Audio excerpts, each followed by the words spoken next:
నమస్కారం సిటీ వార్తలకు స్వాగతం. ముందుగా హెడ్లైన్స్.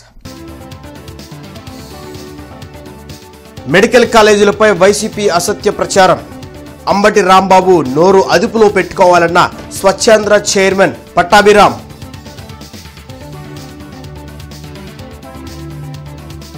కార్యకర్తల సంక్షేమం కోసం నిరంతరం పాటుపడే పార్టీ టీడీపీ. పశ్చిమ ఇన్ఛార్జీల ప్రమాణ స్వీకారోత్సవంలో ఎమ్మెల్యే గల్లా మాధవి.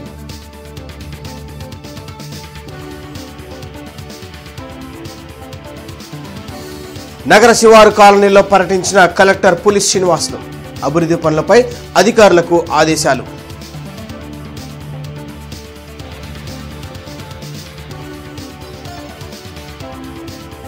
జగన్ను నమ్మి 5 ఏళ్లు పనిచేసిన అధికారులు ఇప్పుడు భయపడుతున్నారు.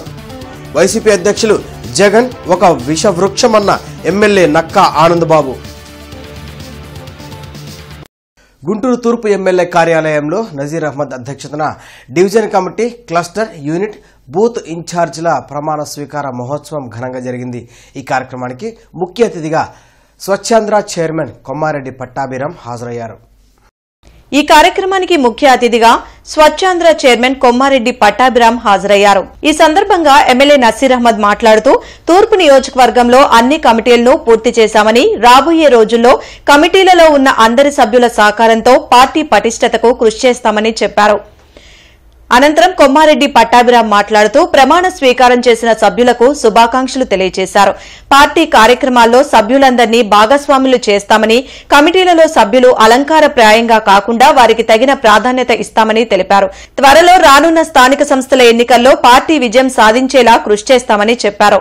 రాబోయే రోజుల్లో తూర్పు నియోజకవర్గంలో పెన్షన్లు, గృహ నిర్మాణం, రోడ్లు, త్రాగునీటి అవసరాలు, యువతకు ఉద్యోగ అవకాశాలు లాంటి ప్రజా అవసరాలన్నింటినీ గుర్తిస్తూ ముఖ్యమంత్రి నారా చంద్రబాబు నాయుడు మరియు కూటమి ప్రభుత్వ ఆశీస్సులతో తూర్పు నియోజకవర్గాన్ని అభివృద్ది పదంలో నడిపి నియోజకవర్గ ప్రజల రుణం తీర్చుకుంటానని చెప్పారు. మీ అందరి సహకారంతో తూర్పు నియోజకవర్గంలో వైసీపీ దుష్ప్రచారాలను తిప్పికొట్టి 100% విజయం సాధించి కూటమి ప్రభుత్వ ఆశయాలను ముందుకు తీసుకువెళ్తామన్నారు. ఈ కార్యక్రమంలో mayor Kovelamudi Nani, APIDC chairman Degala Prabhakar, Chittabattini Chittibabu, TDP నాయకులు, కార్యకర్తలు, మహిళలు, అభిమానులు, ప్రజలు తదితరులు పాల్గొన్నారు. ఇవాళ ఈ రాంబాబుకి చెప్తా ఉన్నాం, నీలాంటి మదవెక్కిన ఆంబోతుల యొక్క కొమ్ములు విరచడం అనేది మాకు తెలుసు. కాబట్టి ఒళ్ళు దగ్గర పెట్టుకుని ఉండాలి. చేసినటువంటి పాపాలు ఒక పక్కన కనబడుతూ ఉంటే ఇంకా లంకెలేస్తారు ఆ రోడ్ల మీదకి వచ్చి. నిన్న మెడికల్ కాలేజీల గురించి మాట్లాడుతూ ఉన్నాడు ఈ ఆంబోతు. ఏదో మెడికల్ కాలేజీల్ని ప్రైవేటు వ్యక్తులకి దోచిపెడతా ఉన్నారు, ఏదో వాటిని కబ్జాలు చేస్తా ఉన్నారు. రకరకాలుగా ఒత్తిడి లెగిస్తే, నోరు తెరిస్తే పచ్చి అబద్ధం. మెడికల్ కాలేజీల విషయంగా కూడా ఇవాళ ఈ ఆంబోతు రాంబాబుకి కానీ వైఎస్ఆర్ కాంగ్రెస్ పార్టీలో ఉన్నటువంటి ఏ నాయకుడికైనా సరే, ఇన్క్లూడింగ్ జగన్మోహన్ రెడ్డి, ఒక పార్టీకి కార్యకర్తకు ఉన్నటువంటి వ్యక్తి అకస్మాత్తుగా చనిపోతే ఆ ఇంటి తలుపు తట్టి మేము చెక్కులు తీసుకొని వెళ్ళి ఇస్తున్నటువంటి పరిస్థితులు ఉన్నాయి. ఏ రాజకీయ పార్టీలో, రాష్ట్రంలో కాదు దేశంలో ఎంత పెద్ద పార్టీ ఉన్నా అటువంటి వ్యవస్థ లేదు. ఈ వ్యవస్థ కారణం కేవలం మన యువ నాయకుడు నారా లోకేష్ గారు అనేటువంటి విషయాన్ని మీ అందరికీ కూడా తెలియజేస్తా ఉన్నా. ఒక కార్యకర్త అన్యాయంగా చనిపోతే సొంతగా బయలుదేరి ఉదయాన్నే 6 గంటలకు బయలుదేరి అందరినీ పిలిచి అక్కడికి 8:30కి వెళ్ళి మళ్ళీ సమావేశానికి వచ్చినటువంటి పరిస్థితులు. ఏ చిన్న కార్యకర్తకి ఇబ్బంది వచ్చినా నేనున్నాను అంటూ ఒక పక్కన చంద్రబాబు నాయుడు గారు, ఒక పక్కన నారా లోకేష్ గారు చేస్తున్నటువంటి పరిస్థితులు మనందరం కూడా గమనిస్తాం. పశ్చిమ నియోజకవర్గ division committee, cluster, unit, booth ఇన్ఛార్జీల ప్రమాణ స్వీకార కార్యక్రమం జిల్లా టీడీపీ కార్యాలయంలో జరిగింది. ఈ ప్రమాణ స్వీకార కార్యక్రమానికి MLA Galla Madhavi, mayor Kovelamudi Ravindra, APIDC chairman Degala Prabhakar హాజరయ్యారు. ఈ సందర్భంగా వారు మాట్లాడుతూ పార్టీ కోసం పనిచేసిన ప్రతి వారికి పదవులు వస్తాయన్నారు. రాష్ట్రంలో కూటమి ప్రభుత్వం అద్భుతమైన పాలన అందిస్తుందన్నారు. కార్యకర్తల సంక్షేమం కోసం అహర్నిశలు పాటుపడే ఏకైక పార్టీ తెలుగుదేశం పార్టీ అని స్పష్టం చేశారు. ప్రతి ఒక్కరూ కష్టపడి పనిచేసి పార్టీని అభివృద్దిలోకి తీసుకురావాలని విజ్ఞప్తి చేశారు. ఈ కార్యక్రమంలో నియోజకవర్గ ఇన్ఛార్జ్ కనకాచారి, వడ్డెర కార్పొరేషన్ చైర్మన్ మల్లె ఈశ్వరరావు, కార్పొరేటర్లు బుజ్జి, బాబు, లాల్ వజీర్, కసుకుర్తి హనుమంతరావు, దాసరి జ్యోతి తదితరులు పాల్గొన్నారు. ప్రజల కోసం నిలబడే పార్టీ, ప్రజల యొక్క క్షేమ సౌఖ్యాలు, రాష్ట్ర యొక్క అభివృద్ధి కోరుకునే పార్టీ కాబట్టే ఈ రోజు ఇంత సిస్టమేటిక్ గా ఈ కమిటీ విధానాన్ని అనేది ఏర్పాటు చేసింది.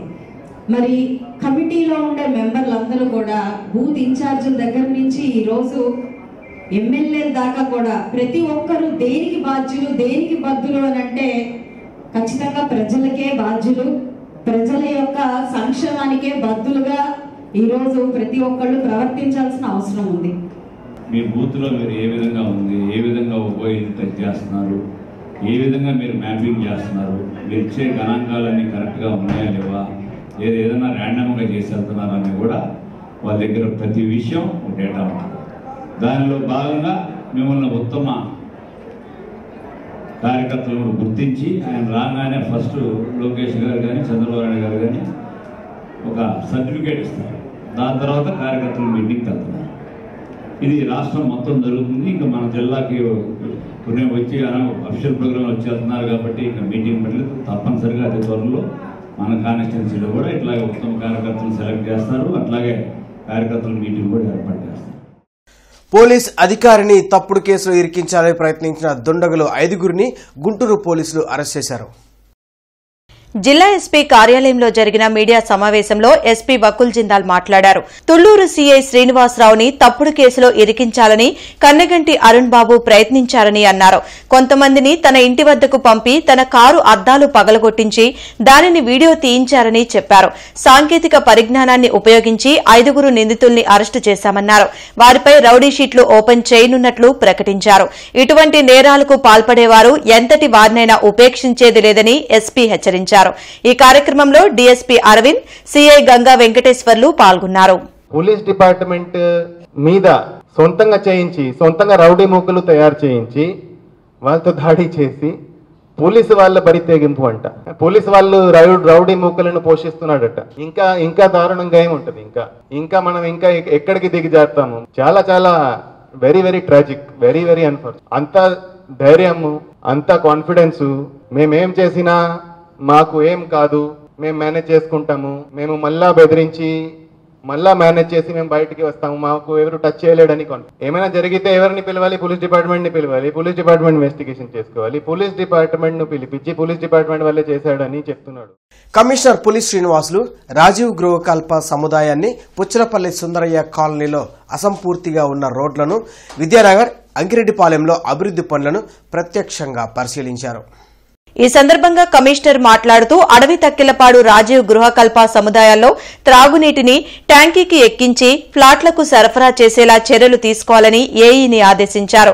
ట్యాంకీకి ఎక్కించేటప్పుడు ఎవరైనా నేరుగా పైప్లైన్ కి అనధికారికంగా కనెక్షన్ తీసుకుంటే వారిపై కఠిన చర్యలు తీసుకోవాలని స్పష్టం చేశారు. ప్రతి బ్లాక్ లో నివాసితులకు త్రాగునీరు సరఫరా నిర్వహణపై వివరాలు తెలిపి ఒకరికి బాధ్యత అప్పగించాలని తెలిపారు. అంకిరెడ్డిపాలెం, విద్యానగర్లో అభివృద్ధి పనులను తనిఖీ చేసి పనుల్లో నాణ్యత లేకుంటే బిల్లులు చెల్లింపు నిలిపివేస్తామని తెలిపారు.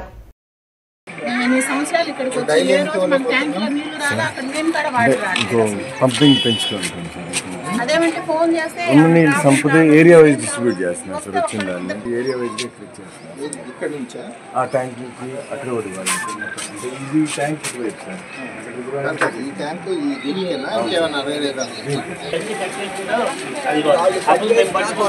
కింద మేము పట్టుకుంటాం సార్. కింద కట్టేయగానే పైన వాళ్ళు పట్టుకుంటారు.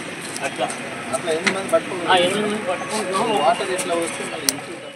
జిల్లా కలెక్టర్ తమీం అన్సారియా జిల్లా కలెక్టర్ కార్యాలయ సమీపంలో ఉన్న ఎస్సీ బాలికల వసతి గృహాన్ని సందర్శించారు. విద్యార్థులకు అందిస్తున్న ఆహారాన్ని తనిఖీ చేశారు. స్వయంగా తిని రుచిని, నాణ్యతను పరిశీలించారు. ఈ సందర్భంగా జిల్లా కలెక్టర్ విద్యార్థినులతో మాట్లాడారు. మంచి ఆశయంతో లక్ష్య సాధన దిశగా విద్యార్థులు గోల్ను నిర్ణయించుకోవాలని సూచించారు. చిన్నప్పటి నుండే పెద్ద లక్ష్యాల కోసం కృషి చేయాలని, అందుకు తగిన విజువలైజేషన్ చేసుకోవాలని అన్నారు. విద్యార్థి దశ కీలకమైనదని, ఇటువంటి సమయంలో ప్రతి అంశాన్ని క్షుణ్ణంగా ఆలోచించి నిర్ణయం తీసుకోవాల్సిన అవసరం ఉందని అన్నారు. చదువుపై దృష్టి పెట్టడం వల్ల వల్ల ఉన్నత స్థానాలకు చేరవచ్చని, సమాజంలో మంచి హోదా కలిగి ఉండడంతో పాటు సమాజ హితానికి పాటుపడే అవకాశం కలుగుతుందని ఉద్బోధించారు. తల్లిదండ్రులు కష్టపడి చదివిస్తున్నారని, వారి ఆశయాలను సాధించాలని, అప్పుడే వారిలో ఆనందం కలుగుతుందని పేర్కొన్నారు. ఆహార పదార్థాల నాణ్యతను అడిగి తెలుసుకున్నారు. కార్యక్రమంలో జిల్లా సాంఘిక సంక్షేమ అధికారి యు చెన్నయ్య తదితరులు పాల్గొన్నారు.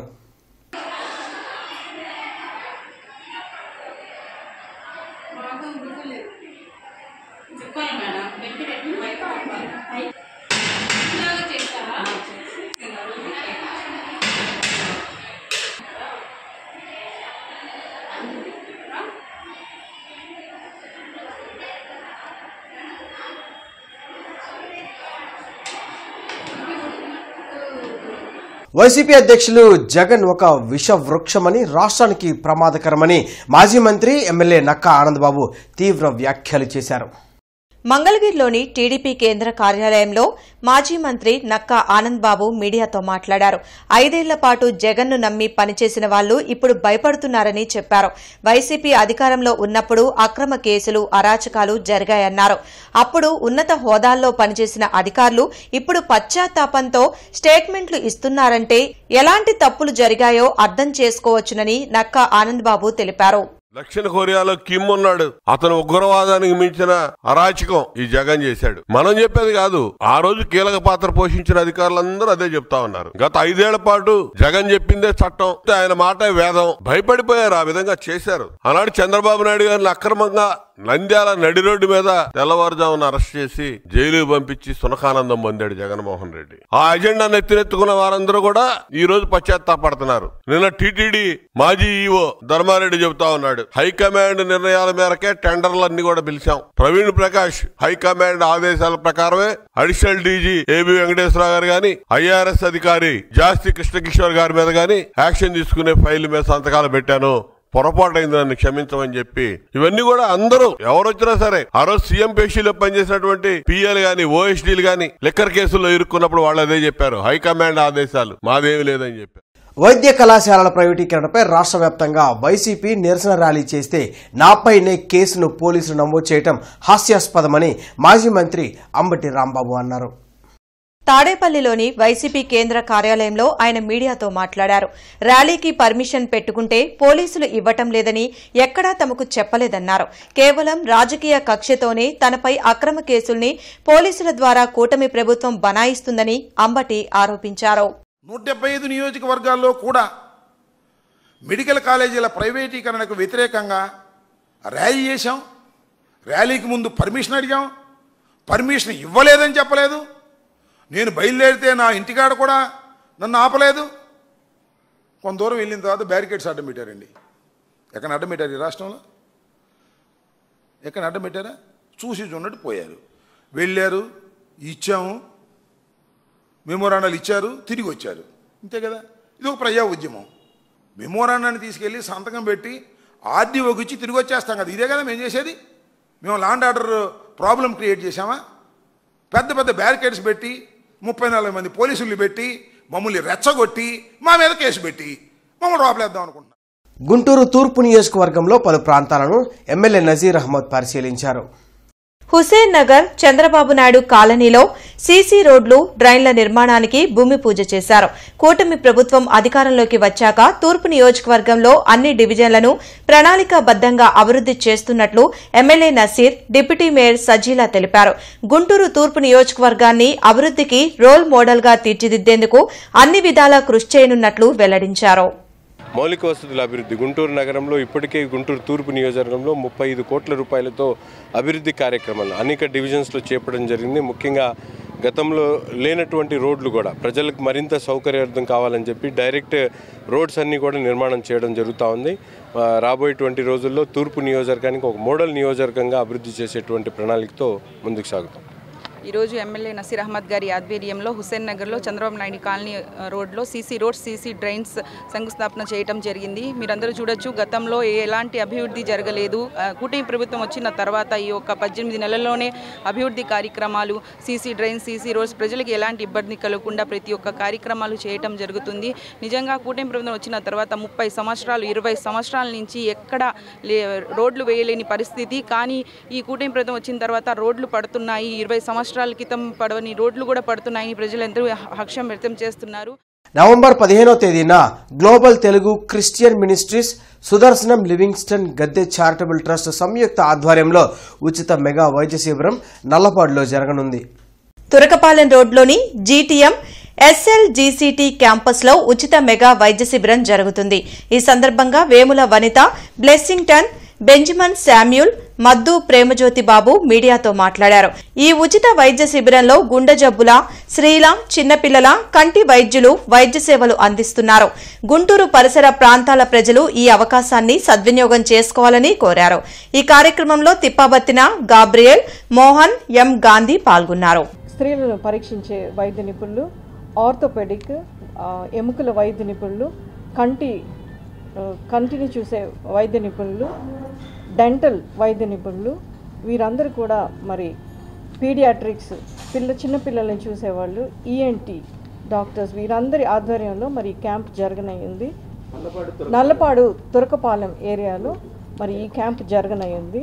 దయచేసి మీకు తెలిసిన వారందరికీ ఈ సమాచారాన్ని అందించి మెడికల్ క్యాంప్కి రావాల్సిందిగా మిమ్మల్ని అందరినీ ఆహ్వానిస్తున్నాం. Thank you. ఈ మెడికల్ క్యాంప్లో ఎముకలకు సంబంధించినటువంటి డాక్టర్లు, కంటి వైద్య నిపుణులు, చిన్నపిల్లల doctors, ENT, general medicine doctors, అన్ని రకాల వ్యాధులకు చూసేటువంటి డాక్టర్స్, దంత వైద్య నిపుణులు, LV ప్రసాద్ ఐ ఇన్స్టిట్యూట్ వారు కూడా కంటి వైద్య పరీక్షలు నిర్వహించడానికి ఈ యొక్క మెగా మెడికల్ క్యాంప్కి వస్తున్నారు. కాబట్టి నల్లపాడు, గుంటూరు పరిసర ప్రాంతాల్లో ఉన్నటువంటి ప్రజలందరికీ కూడా ఈ చక్కని సదవకాశాన్ని సద్వినియోగం చేసుకోవాల్సిందిగా మీ అందరికీ కూడా మనవి చేస్తాం. డాక్టర్ బిఆర్ అంబేద్కర్ జాషువా భవన్లో నిర్మాణాన్ని తక్షణమే ప్రారంభించాలని అంబేద్కర్ విగ్రహం వద్ద పెరియార్ లిటరేచర్ ఫౌండేషన్ అధ్యక్షులు బి విల్సన్ ఆమరణ నిరాహార దీక్ష చేపట్టారు. లాడ్జి సెంటర్లో జరిగిన ఆమరణ నిరాహార దీక్షకు మాజీ ఎమ్మెల్సీ కెఎస్ లక్ష్మణరావు, మాజీ మంత్రి డొక్కా మాణిక్య వరప్రసాద్ మద్దతు తెలిపారు. గత 10 సంవత్సరాలుగా అంబేద్కర్ భవన్ నిర్మాణం నిలిచిపోయిందని కెఎస్ లక్ష్మణరావు వెల్లడించారు. అంబేద్కర్ భవన్లో నాగార్జున స్టడీ సర్కిల్లో శిక్షణ పొందిన ఎంతో మంది దళితులు, మైనార్టీ పిల్లలు గ్రూప్ 2 ఉద్యోగాలు సాధించారని గుర్తు చేశారు. గత పాలకులు దళితుల మధ్య చిచ్చు పెట్టారని డొక్కా మాణిక్య వరప్రసాద్ విమర్శించారు. అయితే అంబేద్కర్ భవన్ నిర్మాణంపై అధికారులు హామీ ఇవ్వడంతో దీక్షను విల్సన్ విరమించారు. ఈ కార్యక్రమంలో ప్రేమజ్యోతి బాబు, భగత్ సింగ్, శామ్యూల్, సముద్రాల చిన్నకోటేశ్వరరావు, ఇతరులు, దళిత ప్రజా సంఘాల నాయకులు పాల్గొన్నారు. ఇవాళకి అసంపూర్తిగా ఉండిపోయింది. ఇంకా 10-12 కోట్లు ఉంటేనే అది ప్రారంభం కావడానికి అవకాశం. నేను అనేక సందర్భాల్లో జిల్లా అభివృద్ధి సమీక్షా సమావేశాల్లో ఈ అంబేద్కర్ జాషువా భవన్ నిర్మాణాన్ని వెంటనే పూర్తి చేయాలని అనేక సందర్భాల్లో నేను ప్రస్తావించడం జరిగింది. కూటమి ప్రభుత్వం ఏర్పడ్డా కూడా ఈ అంశాన్ని మరి జిల్లా మంత్రి నాదెండ్ల మనోహర్ గారి దృష్టికి మనందరం కూడా తీసుకెళ్ళడం జరిగింది. కానీ ఏమీ స్పందన లేదు. అందువలన ప్రభుత్వం వెంటనే స్పందించాలి, వెంటనే ఈ భవన నిర్మాణాన్ని పూర్తి చేయాలి. పేద విద్యార్థులకి, SC, ST, BC విద్యార్థులకు ఉపయోగపడే స్టడీ సర్కిల్ని పునః ప్రారంభం చేయాలని చెప్పేసి మేము అందరం డిమాండ్ చేస్తూ, గత ప్రభుత్వంలో కూడా మంత్రులు, రాజకీయ నాయకులు, మరి దాదాపు ఈ జిల్లాకు సంబంధించిన మంత్రులంతా వెళ్ళి అక్కడ చూసి మేము వెంటనే 10 రోజుల్లో జీవో ఇచ్చేస్తున్నాం, డబ్బులు ఇస్తున్నాం అని చెప్పారు వైసీపీ ప్రభుత్వం. అది జరగలేదు. ఈ ప్రభుత్వంలో కూడా పెమ్మసాని చంద్రశేఖర్ గారు, గౌరవ MP గారు, కేంద్ర మంత్రివర్యులు కూడా తన నిధుల నుంచి కొంత అమౌంట్ ఇస్తా అన్నారు. సరే, ఇది దళితుల్లో ఉన్న అందరి కోరిక. ఈ గుంటూరు జిల్లాలో, గుంటూరు నగరంలో దళితుల యొక్క ఆకాంక్ష మంచి అంబేద్కర్ భవన్ ఉండాలి, వాళ్ళ సాంస్కృతిక కార్యక్రమాలు, అనేక ప్రజాహిత కార్యక్రమాలు చేసుకుంటూ ఆ భవన్ ఉండాలి. కాబట్టి ప్రభుత్వం దృష్టికి తీసుకెళ్తాం. తప్పకుండా ముఖ్యమంత్రి గారి దృష్టికి, పెద్దల దృష్టికి తీసుకెళ్ళి ఆ కార్యక్రమం త్వరగా అయ్యేట్టుగా మా వంతు ప్రయత్నం మేము చేస్తామని సందర్భంగా గుంటూరులోని జన చైతన్య వేదిక హాల్లో జన చైతన్య వేదిక ఆంధ్రప్రదేశ్ కమిటీ ఆధ్వర్యంలో దేశ ప్రగతిలో నెహ్రూజీ పాత్ర అనే అంశంపై జరిగిన చర్చాగోష్ఠిలో రాజ్యసభ మాజీ సభ్యులు Andhra Pradesh congress media committee chairman N Tulasi Reddy పాల్గొన్నారు. భారత సమగ్రాభివృద్ధికి పునాదులు వేసిన నవభారత నిర్మాత పండిట్ జవహర్లాల్ నెహ్రూపై విమర్శలు చేయడం తగదని, సంస్కృతి సంప్రదాయాలు ఆచారాల్ని గౌరవించే ఆర్ఎస్ఎస్ లాంటి సంస్థలు సోషల్ మీడియాలో నెహ్రూ వ్యక్తిగత హననానికి పాల్పడడం దురదృష్టకరమని రాజ్యసభ మాజీ సభ్యులు Andhra Pradesh congress media committee chairman doctor N Tulasi Reddy ఆవేదన వ్యక్తం చేశారు. నెహ్రూ మిశ్రమ ఆర్థిక వ్యవస్థను ప్రవేశపెట్టి ప్రభుత్వ రంగాన్ని అభివృద్ది చేసి పంచవర్ష ప్రణాళికలను అమలు చేసి అతి పేదరికంలో ఉన్న భారత్ ని ముందుకు నడిపిన మహనీయుడని కొనియాడారు. మాజీ మంత్రివర్యులు డొక్క మాణిక్య వరప్రసాద్ మాట్లాడుతూ సామాజిక మాధ్యమాల్లో నెహ్రూ గురించి 79 తప్పుడు కథనాలను ప్రచారం చేస్తున్నారని, మహాపురుషులను గౌరవించే సాంప్రదాయమున్న మన దేశంలో తల్లిదండ్రులు మహిళలను అగౌరవపరచడం అమానవీయమని అన్నారు. ఈ కార్యక్రమంలో జనచైతన్య వేదిక రాష్ట్ర అధ్యక్షులు వల్లంరెడ్డి లక్ష్మణ్ రెడ్డి, జనచైతన్య వేదిక రాష్ట్ర ప్రధాన కార్యదర్శి టి ధనుంజయ రెడ్డి, దళిత భోజన ఫ్రంట్ వ్యవస్థాపకులు కొరివి వినయ్ కుమార్, ప్రభుత్వ మెడికల్ కళాశాలల పరిరక్షణ కమిటీ రాష్ట్ర కన్వీనర్ డాక్టర్ ఆల వెంకటేశ్వర్లు, రేట్ పేయర్స్ అసోసియేషన్ అధ్యక్షులు ఓరుగంటి నారాయణ రెడ్డి తదితరులు పాల్గొన్నారు. ఈ 78 సంవత్సరాల్లో 15 మంది ప్రధానమంత్రులు ఇంక్లూడింగ్ గుల్జారీలాల్ నందా గారి యొక్క 26 రోజులు కూడా కలుపుకుంటే జవహర్లాల్ నెహ్రూ గారి మొదలుకొని ఈరోజు నరేంద్ర మోడీ గారి వరకు 15 మంది ప్రధానుల పాత్ర ఉంది. కానీ ఆ ఒక బిల్డింగ్ 15 అంతస్తులు వేసామంటే కింద పునాది వేసింది ఎవరు? ఆ పునాది భద్రంగా ఉంటే దాని మీద ఎన్ని బిల్డింగ్ స్టోరీస్ అన్నా కట్టచ్చు. కాబట్టి ఈ యొక్క 15 మంది ప్రధానమంత్రుల కాలంలో 78 సంవత్సరాల్లో సాధించిన అభివృద్ధిలో దీంట్లో ఖచ్చితంగా ప్రశంసనీయమైన పాత్ర పోషించింది 17 సంవత్సరాలు భారత తొలి ప్రధాని. ఏమీ లేని రోజులు నేను చెప్పినా కదా, నాడు ఏ పరిస్థితిలో ఉన్నది, అటువంటి పరిస్థితుల్లో సముద్రము అల్లకల్లోలంగా ఉన్నప్పుడు నావికుడు వచ్చేసి పడవను ఒడ్డున చేర్చడం అనేది అది నావికుని యొక్క గొప్పతనం. ప్రశాంతంగా ఉన్నప్పుడు ఎవరైనా చేరుస్తారు. కానీ ఆ రోజు పరిస్థితులు, దేశ విభజన, దేశాన్ని రెండుగా విభజించలేదు. మనం యూజువల్గా భారత్ పాకిస్తాన్ అనుకుంటున్నాం, కాదు, 567 దేశాలుగా విభజించారు. కాసు బ్రహ్మానంద రెడ్డి గారు మా పల్లెకి వచ్చేవాడు, మాదిపల్లికి వచ్చేవాడు. ఎలక్షన్ టైంలో వచ్చేవాడు. 5 ఏళ్ళకి ఒకసారి ఎలక్షన్ టైంలోనే వస్తాడు ఆయన. ఆ ఊరంతా ఒక కార్లు తిరిగి మా పల్లెకి కూడా వస్తాడు. మా పల్లెకి రావటం అంటే మేము తప్పితే వేరే వాళ్ళు ఉండలేరు అక్కడ. అంత ఇన్హైజినిక్గా ఉంటుంది అక్కడ. కానీ ఆయన నవ్వుకుంటా దండం పెట్టుకుంటా అందరిని పిల్లలు బాగున్నా ఇంకా బాగున్నా వేసుకోకు అనుకుంటా అట్లా అనుకుంటా వెళ్తూ ఉంటాడు ఆయన. మంచి వైట్ డ్రెస్సు, టోపీ. నాకు అందుకని బ్రహ్మానంద రెడ్డి టోపీ అంటే నాకు చాలా ఇష్టం. ఈరోజు టోపీ పెడదాం అనుకున్నా, మర్చిపోయా. చాలా దగ్గరకు చూసా బ్రహ్మానంద రెడ్డి గారిని. ఇంకా తర్వాత కనపడేవాళ్ళు కాదు. తర్వాత లేటర్ అని ఎందుకు బ్రహ్మానంద రెడ్డి గారు వచ్చారని నేను నా ఇన్వెస్టిగేషన్ తెలియదంటే ఓటు హక్కు ఉండబట్టే కదా. ఆ ఓటు హక్కు నెహ్రూ అంబేద్కర్ ఈగిపోతే ఆ కాసు బ్రహ్మానంద రెడ్డి గారు మా పల్లెలోకి వచ్చేవాడా, లేకపోతే ఆ కొత్త రఘురామ గారు మా పల్లెలోకి వచ్చేవాడా అని నేను అనుకునేవాడు. ప్రజలను రెచ్చగొట్టేలా వైఎస్ఆర్ కాంగ్రెస్ పార్టీ వ్యవహరిస్తోందని బీజేపీ నేతలు తిరుపతిరావు, తాడవాయి రామకృష్ణ, గంగాధర్ మండిపడ్డారు. గుంటూరులో వారు మీడియాతో మాట్లాడారు. మెడికల్ కళాశాలల కోసం కేంద్రం నిధులు కేటాయిస్తే గత ప్రభుత్వం వాటిని సకాలంలో వినియోగించుకోలేకపోయిందని విమర్శించారు. 5 ఏళ్లలో మెడికల్ కాలేజీల నిర్మాణాలను పూర్తి చేయకుండా కూటమి ప్రభుత్వంపై నిందలు వేయడం కరెక్ట్ కాదన్నారు. పీపీపీ విధానం వలన ఎలాంటి నష్టం లేదని స్పష్టం చేశారు. మరి మెడికల్ కాలేజ్ నిర్మాణానికి 15 మెడికల్ కాలేజ్ నిర్మాణానికి ఇస్తే కట్టలేక 5 సంవత్సరాలు వాటిలో నిధులను సరిగ్గా ఉపయోగించలేక, పూర్తి చేయలేక ప్రాథమిక దశలోనే ఉండిపోయినటువంటి ఆ నిర్మాణాన్ని చూసి మరి అసద్దపు మాజీ ముఖ్యమంత్రి మాట్లాడతాడు. ఆ మెడికల్ కాలేజీలు చూస్తే అబ్బా అనాలంట. నిజంగా ప్రజలు వీళ్ళు చేసిన చేష్టలకి, అకృత్యాలకి, దౌర్జన్యాలకి పరాకాష్ఠగా మరి ఆంధ్రప్రదేశ్ ప్రజలు వైసీపీని చెంప మీద కొట్టినట్లుగా 11 సీట్లకు పరిమితం చేస్తే బృందావన్ గార్డెన్స్ వెంకటేశ్వర స్వామి దేవాలయ ప్రాంగణంలో ఆచార్య గంగప్ప స్మారక సాహితీ పురస్కార సభ జరిగింది. హిందీ అధ్యాపకులు వెన్న వల్లభరావుకు పురస్కారాన్ని అందించారు. డాక్టర్ కందిమళ్ల సాంబశివరావు ఆధ్వర్యంలో ఈ కార్యక్రమాన్ని నిర్వహించారు. ఆయన పేరు మీద పురస్కార ప్రదానం జరగటం చాలా ఆరోగ్యస్తులు సాంబశివరావు గారు ఇంతకుముందే చెప్పిన్నారు. గురుభక్తి గంగప్ప గారి శిష్యుల చేత ఈ మహత్ కార్యానికి పూనుకున్నట్టు చేసి నిరాటంకంగా నిర్వహింపు చేస్తున్నది. 2019 వరకు గంగప్ప గారి సమక్షంలోనే పురస్కార ప్రదానం జరుగుతూ వచ్చింది. కరోనా కాలంలో 2020 నుంచి 2022 వరకు అనివార్యంగా ఆగినప్పుడు ఆ 3 పురస్కారాలు గంగప్ప గారి మరణానంతరం ప్రదానం చేయబడ్డాయి వారి శిష్యుల చేత. వారి శిష్యులే మనకున్న సాహిత్యం, అట్లాగే ఏదైతే పద్యాలు సంస్కృతంలో రాయటం కానీ అచ్చ తెలుగులో రాయటం కానీ మన ప్రాంతీయ వేరే భాషల్లో కూడా వారి వారి భాషల్లో వాళ్ళు రాసుకునే పోయిటరీ కానీ వాటితోటి ఇంగ్లీష్లో ఉండే పోయిటరీ ఏదో విలియం వర్డ్స్వర్త్ అని అది ఇది అని చెప్పి మన కాన్వెంట్ చదువుల్లో చదివించారు. మనకి తెలిసి ఇప్పుడు ఏదో సినిమాలు, పౌరాణిక సినిమాలు, జానపద సినిమాలు అవన్నీ చూస్తూ ఉంటే వాటిలో కూడా ఈ పద్యాలు ఇవన్నీ పడతా ఉంటారు. ఇండియన్ మెడికల్ అసోసియేషన్ గుంటూరు శాఖ ఆధ్వర్యంలో ప్రపంచ మధుమేహ నిరోధక దినం సందర్భంగా ఈరోజు ఉచిత వైద్య శిబిరం నిర్వహించనున్నట్లు ఐఎంఏ గుంటూరు అధ్యక్షులు డాక్టర్ తాతా సేవాకుమార్ తెలిపారు. అమరావతి రోడ్ ఆలా హాస్పిటల్ వెనుక ఉన్న తన్విక ఫంక్షన్ హాల్లో శుక్రవారం ఉదయం 6 గంటల నుండి 10 గంటల వరకు ఉచిత వైద్య శిబిరం జరుగుతుందన్నారు. శిబిరాన్ని వినియోగించుకోవాలని కోరారు.